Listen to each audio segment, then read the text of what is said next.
Hi, welcome to the Dataverse for Teams Centre of Excellence walkthrough part 2.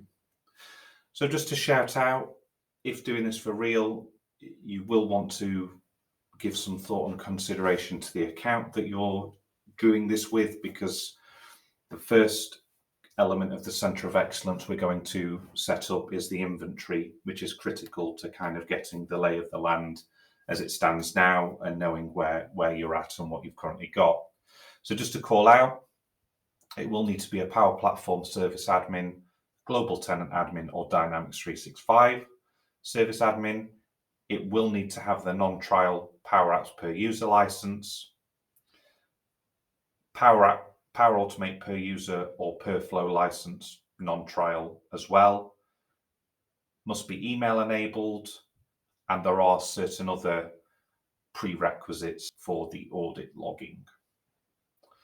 So kind of pushing that to the wayside for now, as I say, the first element is going to be the inventory components.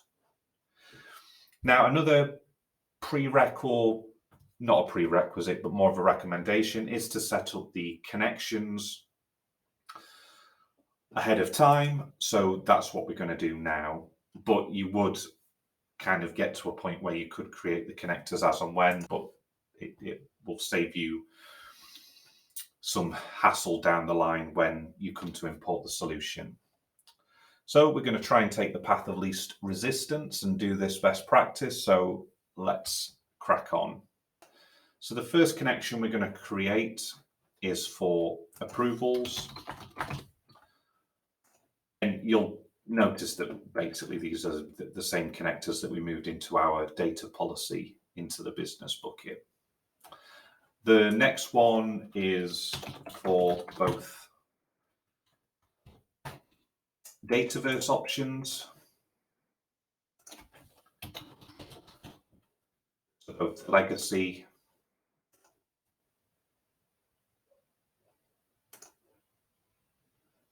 and the non-legacy options.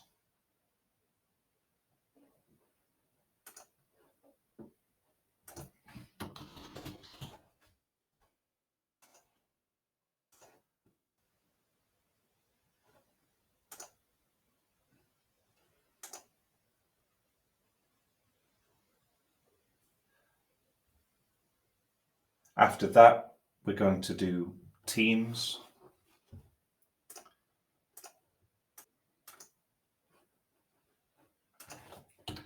We'll search for Teams.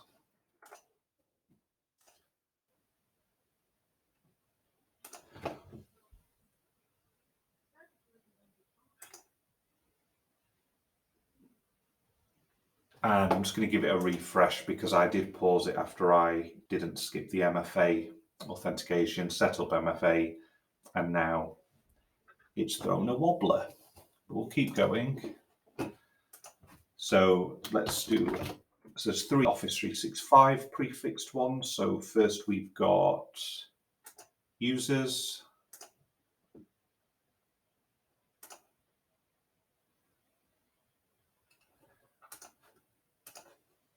We then have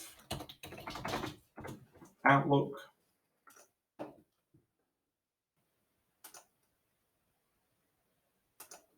And then finally, groups.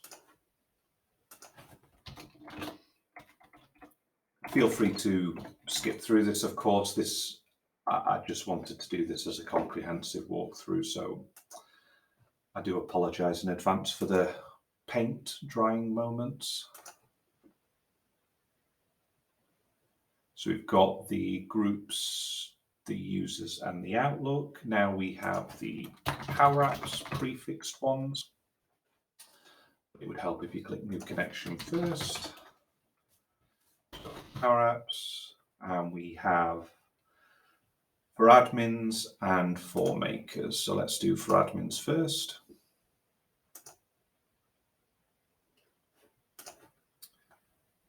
Let's do for makers second.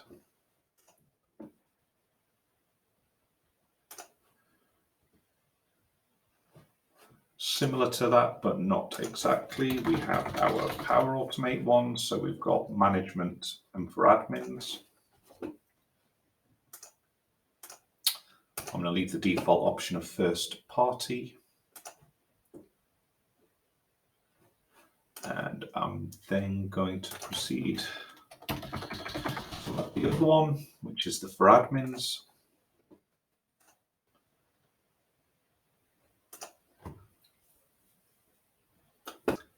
Next, we have Power Platform for admins.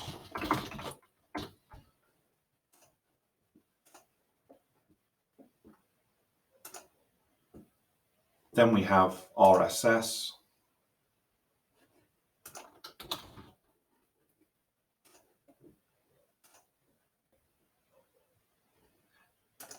Next, we have SharePoint.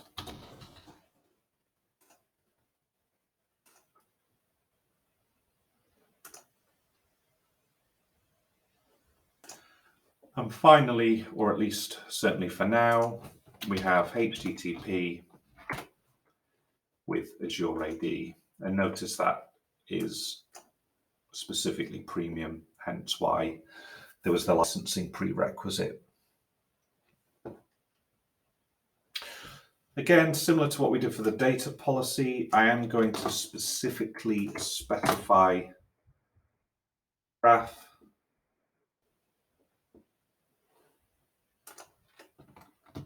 I'm actually just going to do it twice.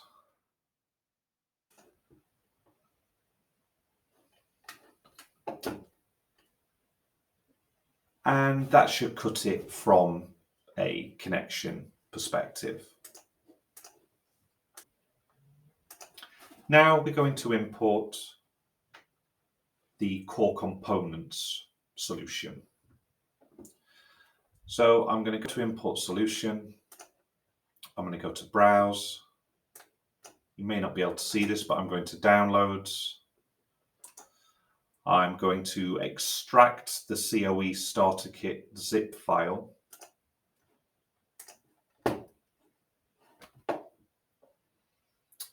Just wait a few moments for that to extract.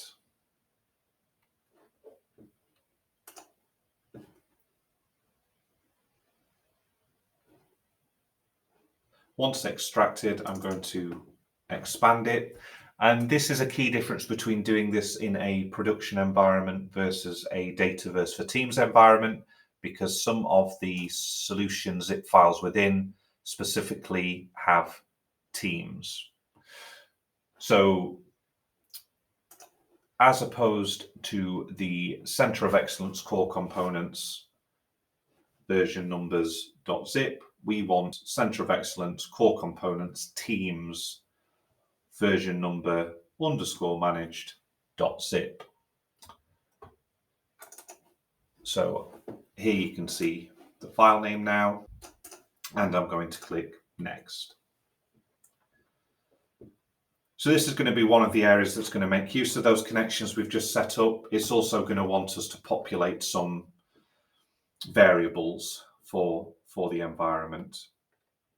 Here you can see tables that will be collected, because essentially as part of the inventory, it's going to sync the collected information and place that information into a series of tables. So I'm just going to scroll down here, and then I'm going to click next.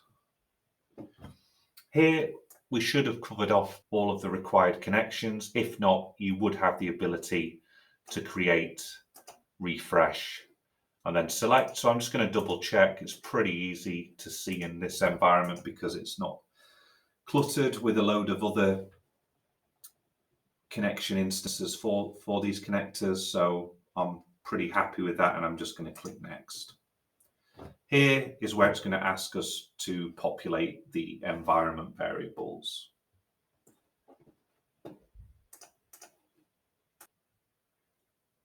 So for the sake of this walkthrough, I'm not going to specify a community URL, but that is something that is dependent on what you want it to be. I've just gone for the commercial URLs in terms of Power App Player, graph URL.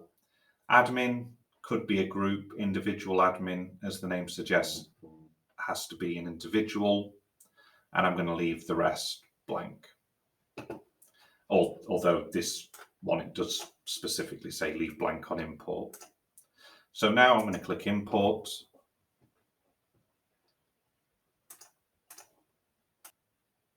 Okay, so just for completeness, the solution import failed, which I'll show you in a minute how you can double check that. But basically, I think it was because I set up MFA after already being authenticated. But anyway, I've basically saw the solution didn't import, signed out, signed in, successfully completed the multi-factor authentication, import solution, came back to this point. Now, I don't know whether I just didn't scroll or show you all of it, but there also were more options. But all I've done, again, just for completeness, is I've filled in the Power App Maker environment variable ID.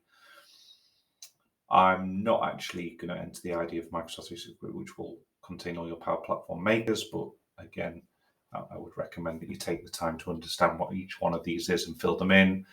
I filled in the player, the maker URL, admin email, individual admin, graph, and I'm going to click import again.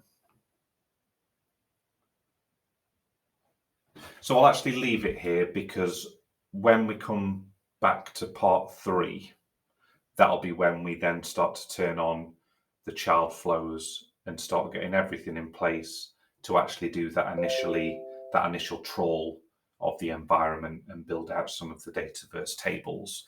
So just as I mentioned, if you are wondering what's going on behind the scenes, if you're ever importing a solution, if you're impatient like me, you can keep refreshing, but really just to kind of get to see what's happening, if you click the history, this will show you all the history. So I can even see, just for completeness, failures when I tried to remove the issue reporting within the same session where the solution failed to get imported.